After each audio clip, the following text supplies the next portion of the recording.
Did you know that while Neil Armstrong's first steps on the moon were 100% real, parts of the return trip were, let's just say, a little less authentic?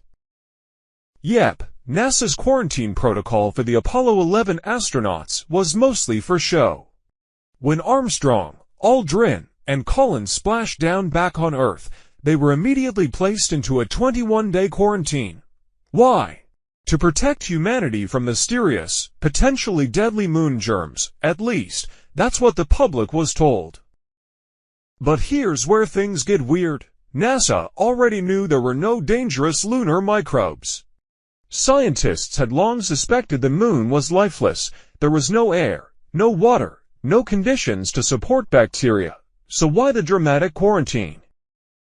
Well, in 1969, the world was watching every move NASA made.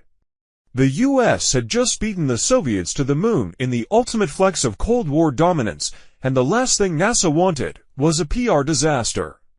Imagine the headlines: Moon plague spreads across Earth, total chaos. So instead, they played it safe, real safe.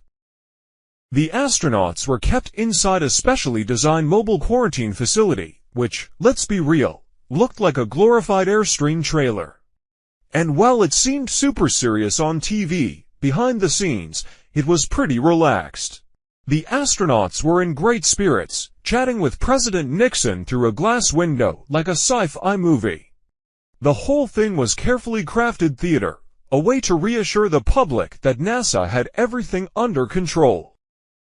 And honestly, it worked. The quarantine was seen as a responsible, scientific move. It reinforced NASA's image as a cautious, competent agency, and helped keep public excitement about space exploration sky high. So, while Armstrong's famous "one small step for man" was history in the making, the whole moon quarantine was more about public perception than actual science. Just another fascinating twist in the moon landing saga, where reality and spectacle blurred into one.